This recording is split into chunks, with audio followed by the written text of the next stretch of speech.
This is Gaerea, and you are listening to the Dan Chan Show. I'm joined by a member of Gaerea on the show. How are you? Great. Thanks for having me, Dan. And you are just outside Porto, a beautiful city I've just come back from. Yeah, we do all band life in Porto because we rehearse there, and it's the city that welcomes us almost every day for our band chores. But none of us live in Porto anymore. I never lived there, but some of them just moved away because it's a never stop growing city. So you can guess. All the housing situation is harsh this time. So people need to adapt and move out from the big city to the suburbs, and that's what we do. What's the metal scene like in Portugal in general? It's quite big. It's quite big. Big to the fact that, for example, if you put on a show and 300 people show up, which is a good attendance, all the dudes in that show have at least 2 or 3 bands. So it's a massive scene. It doesn't mean it's a great one though, because as you know, there's probably 5 or 6 Portuguese bands that tour, and all the others remain. Here we only have one big name, which everybody knows as Moonspell. Mm-hmm. But I think it's all related to the social economics and culture of this country, where arts in general are not as valued as they are in other countries, and therefore it's always a hobby thing. But the scene is great.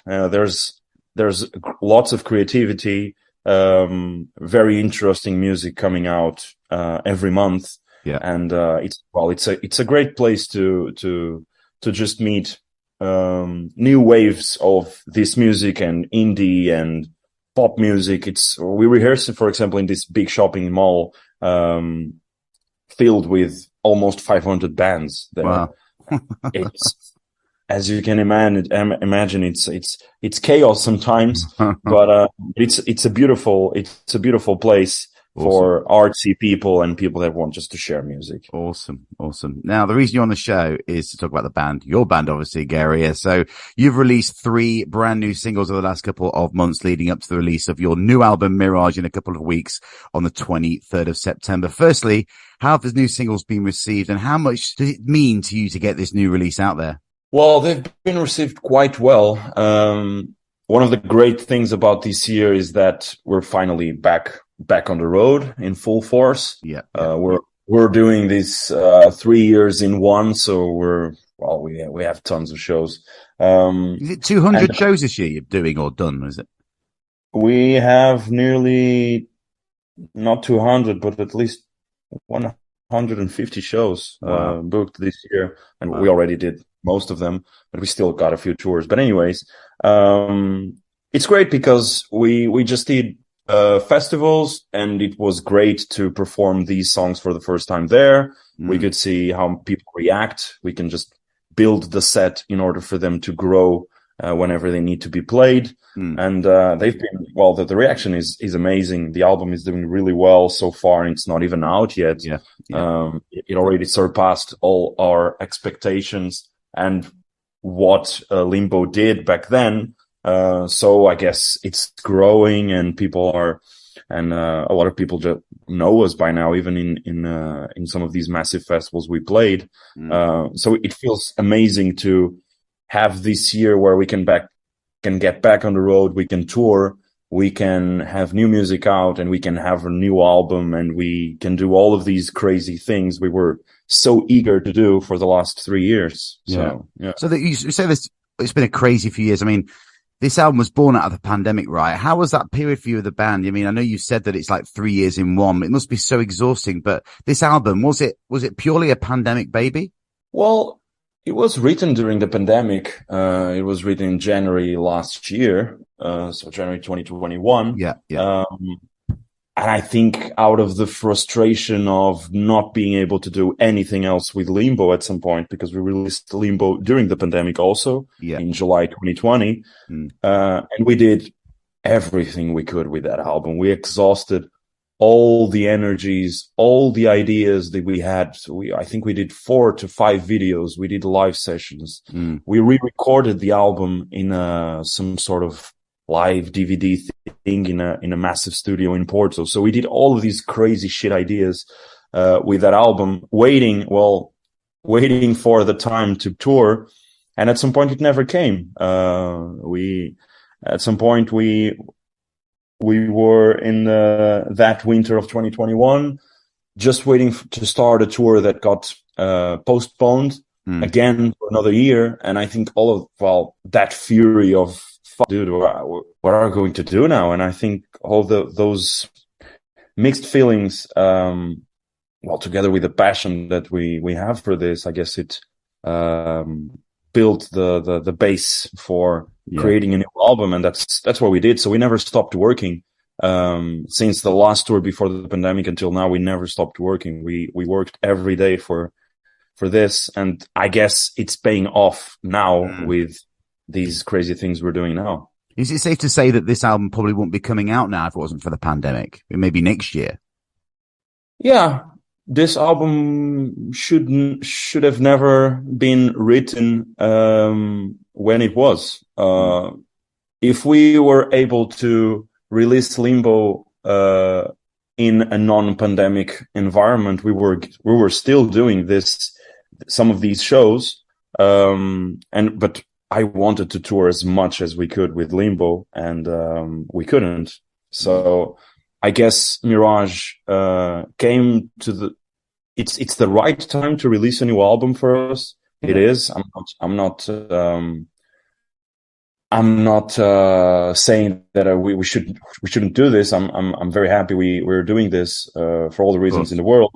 But if we didn't live through a pandemic, this album probably wouldn't see the light of day right now. Wouldn't see the light of day right now, and wouldn't sound like this probably.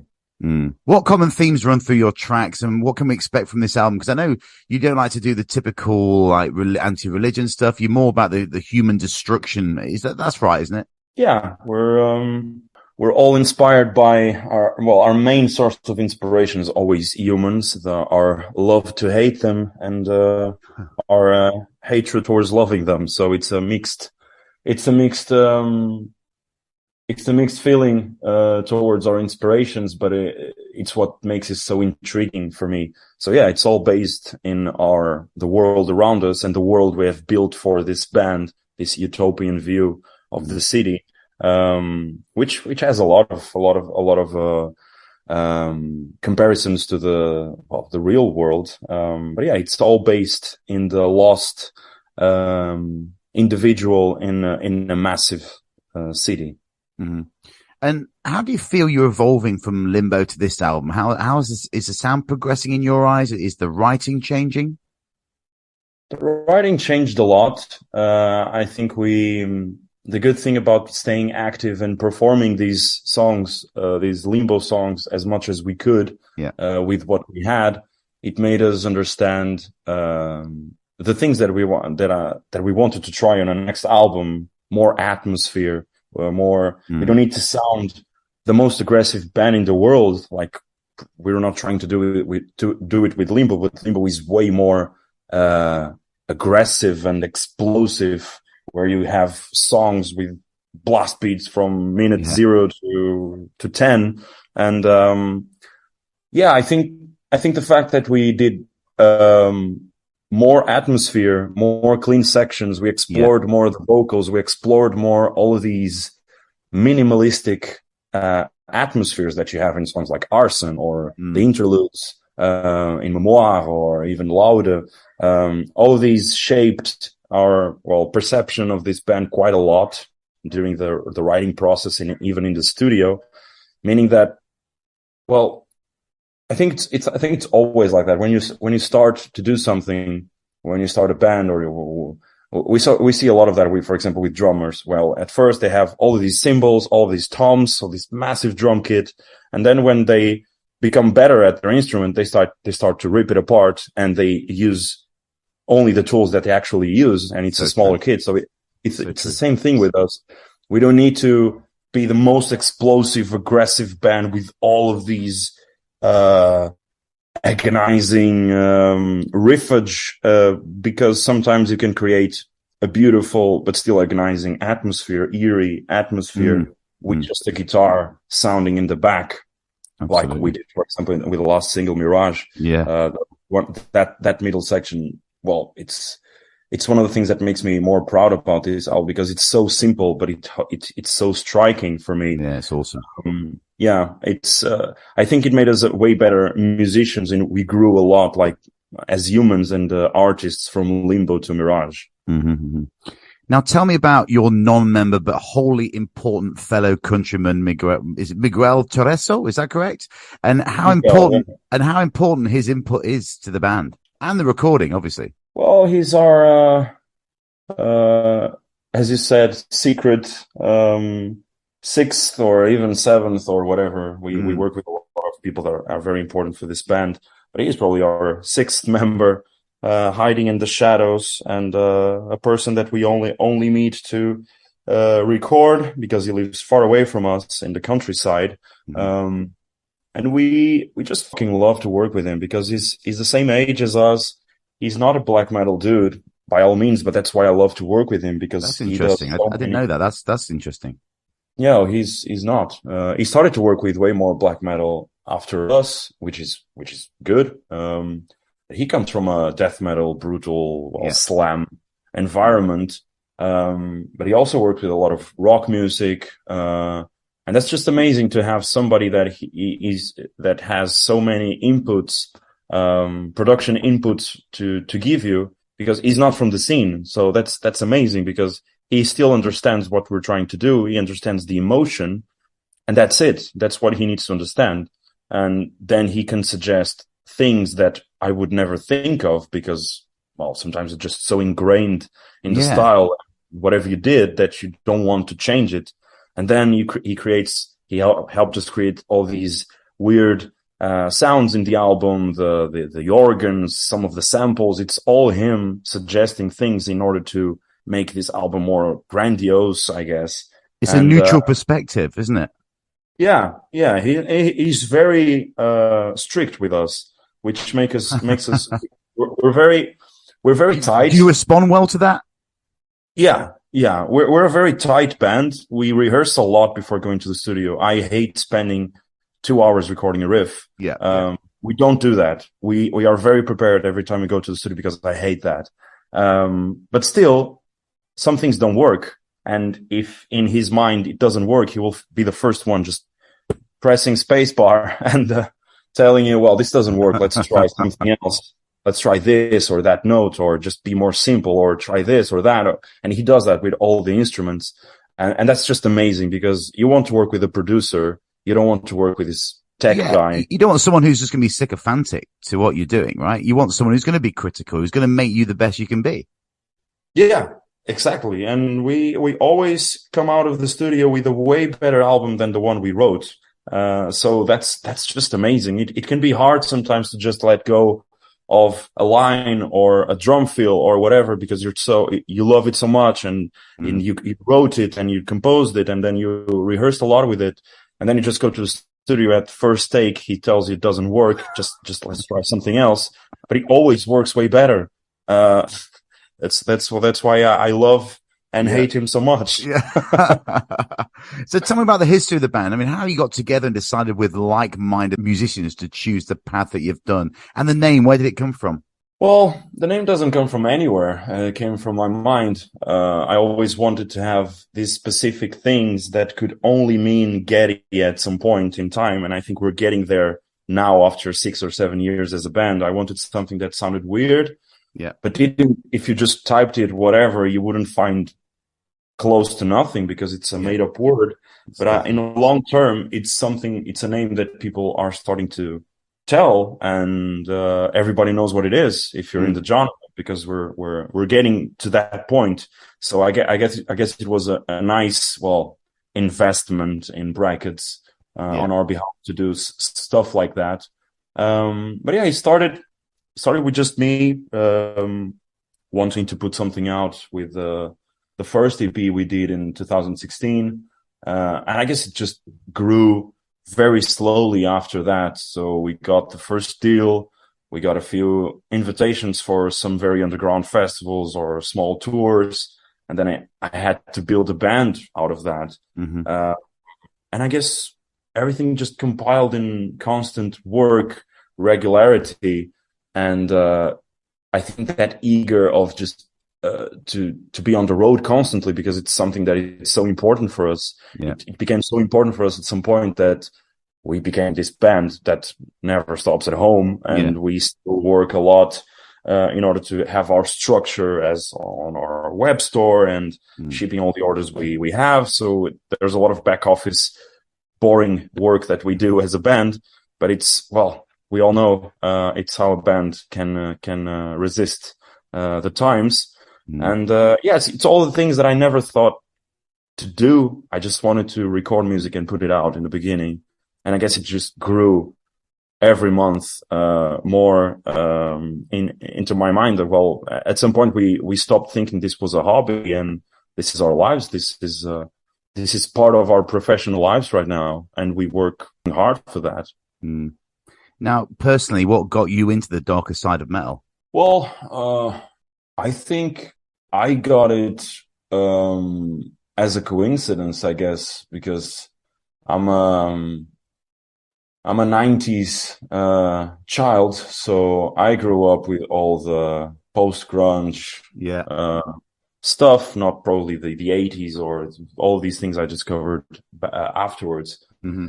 But I think I got into black metal and the darker side of metal because I wanted to join a band, and the band was a black metal band from a town close by me, and so they were already doing that. And I think the first black metal band I heard was Ragnarok, which nobody does that, and Belphegor and all of these very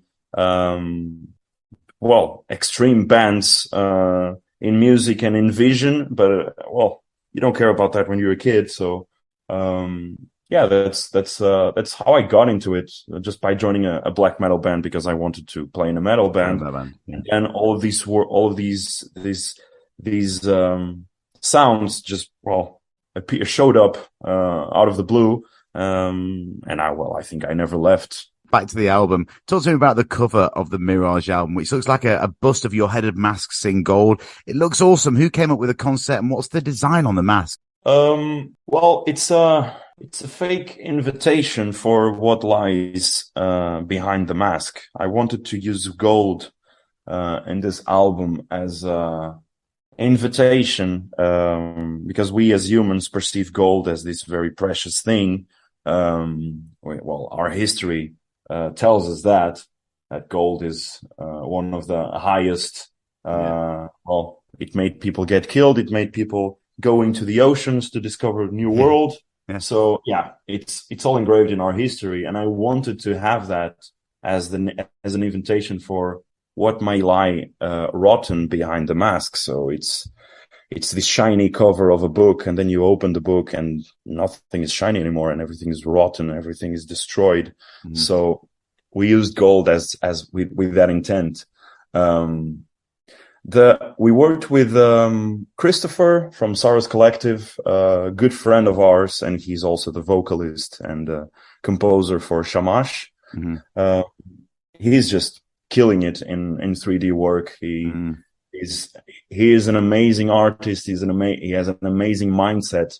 And when I saw that he was just fucking slaying it in that realm of his creativity, I told him, well, we need to work together in order to make this idea possible, because I wanted something minimal, very minimalistic, that something that people already know what it is, but still don't know what is behind it.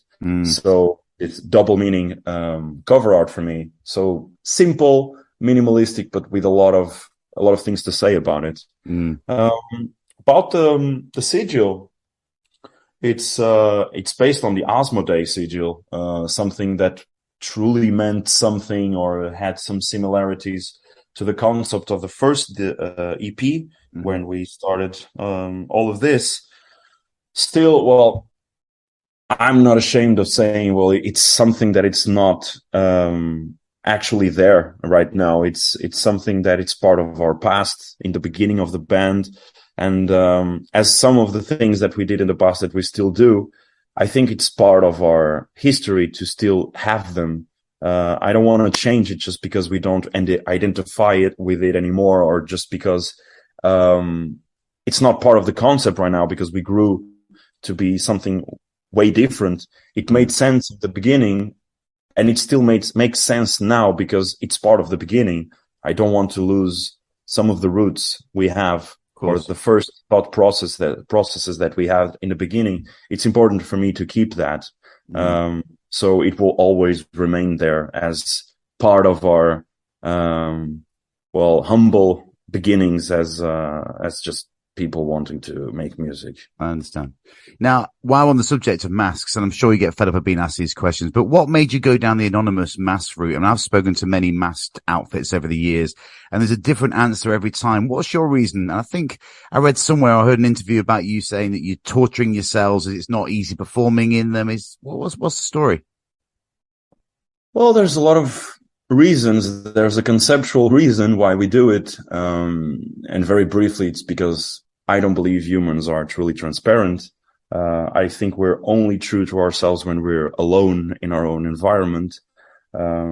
Besides that, we're always using masks to cope with life, to get that job interview, or to be amongst friends. We want to be, you may want to be the funniest guy in the room, or you want to be this clever dude, or whatever. We're always putting on masks in order to cope with the social life that we have, that we need to have.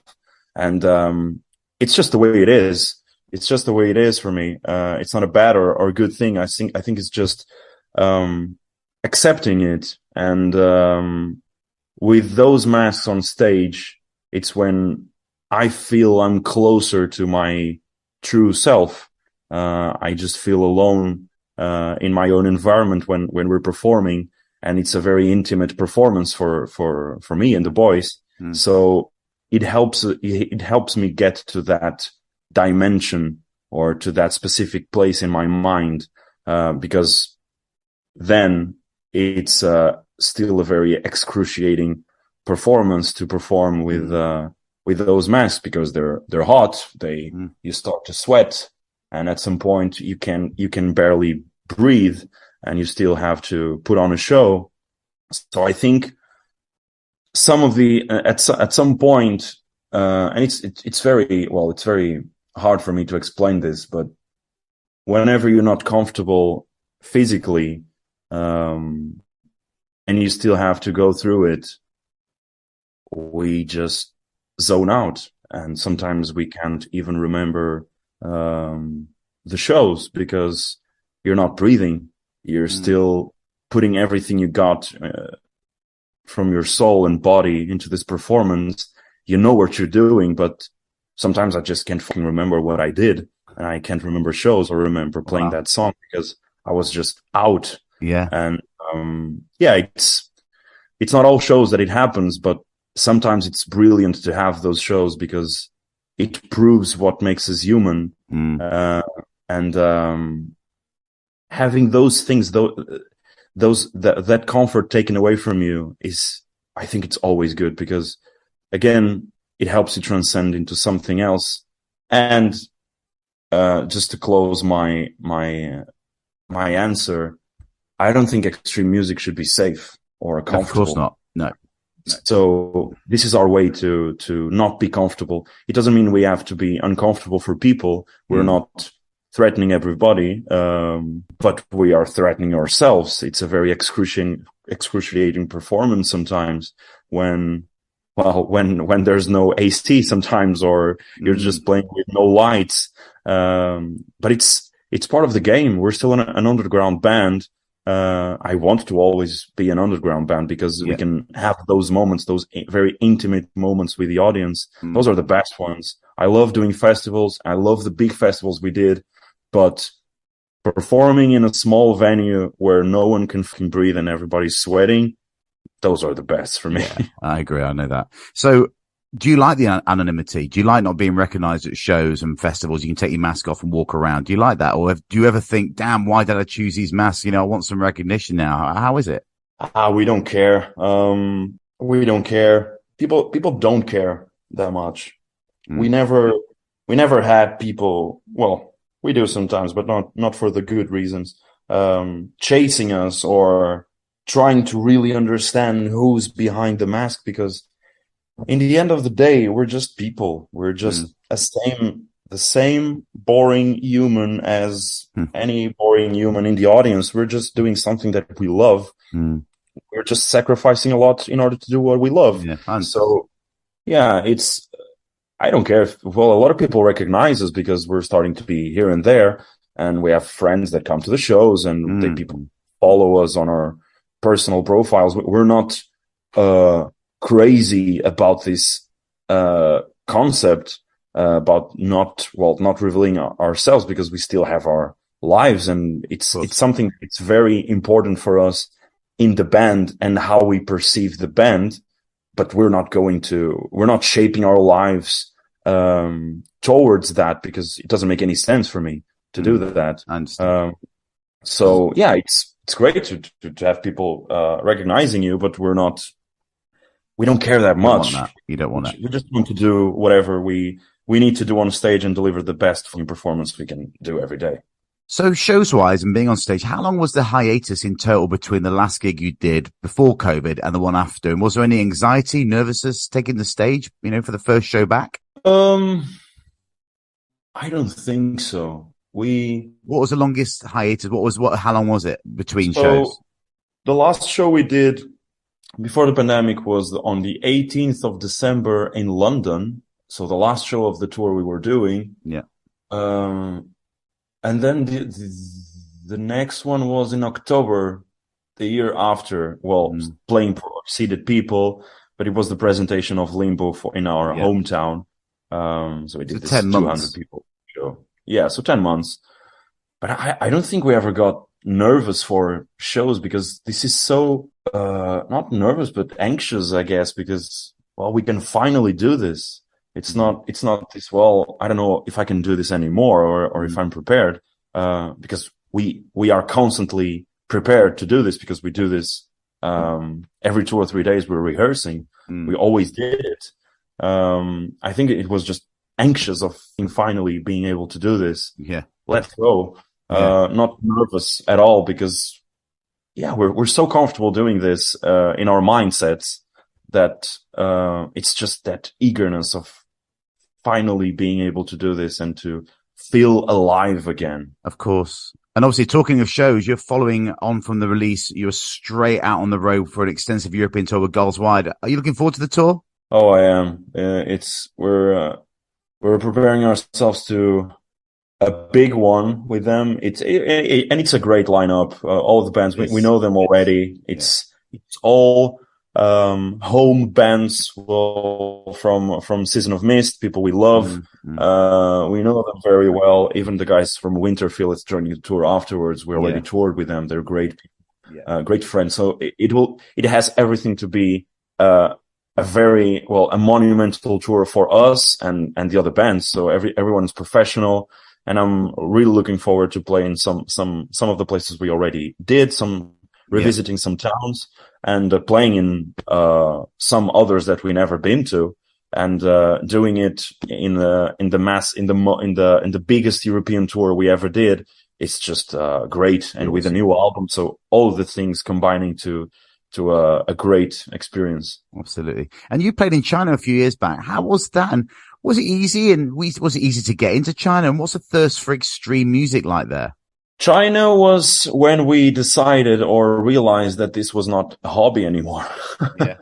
It was so difficult and pleasing that I'll just say that the band that left Portugal to go to China is not the band that came back at all. Right. We had so many struggles individually, and this was when we were doing the first tour. So we did this European tour, then we came back for 1 day, and then went to China for a month. So 2 months on the road for the first time. away from everything was just mesmerizing, but also very destructive for some of the things that we had, and we had to rebuild them during the tour. Personal relationships, and it's hard to be on the road when you have 5 or 6 guys that are not from the same environment, just doing this for the love they have. But China was amazing. The love they have for Western culture is impressive. Yeah. It's impressive how they don't take as granted these things. If a band from whatever European country goes there, they take the time to go there. Yeah. They take the time to know the songs and to buy the merch they can. Of course, it's not a wealthy country, but we had an amazing experience in China. We played the whole tour. Finished in this itinerary festival between Shanghai and Beijing. And we were playing at the Bandai Arena for 5,000 people for the first time. All these crazy people painting their faces with corpse paint just because they want to be part of it, close to culture, Yeah. And none of the bands that were playing at that festival used corpse paint. That's the crazy shit. But it was amazing how they embrace the culture, even though they do not fully understand it because it's not theirs. I understand. So I think it's the same with Latin America, and we'll be there in 2 months. And I think the vibe is the same. They embrace this with everything they got because they don't know when will be the next time they will be free enough to go to a show and to enjoy life, because it's difficult countries. Of course. So, yeah. Finally, what's the message to the new and old fans of Gaerea? Well, there's such a massive message. But mostly I just want people to take the time, sit back, and try to understand what we're doing. This is not I don't see it as a fast food album where people say, oh, it's cool or not cool. That's not the reaction I want from people. I want people to sit back, enjoy a glass of wine, and understand what we're doing, because there's a lot of layers to what we do. There's a lot of conceptual texts that we take a lot of time creating the world we envision for ourselves, not just the music. And I want if people really want to dig into that, there's a lot to discover, because there's a lot we're still discovering about ourselves and about this concept. So, if we can get fans that can, dive, deep into it, that's just impressive for me. Well, thank you for joining me on the show. I really appreciate it. I'm looking forward to the new album, and obviously see you on the road next month. Thank you so much, Dan.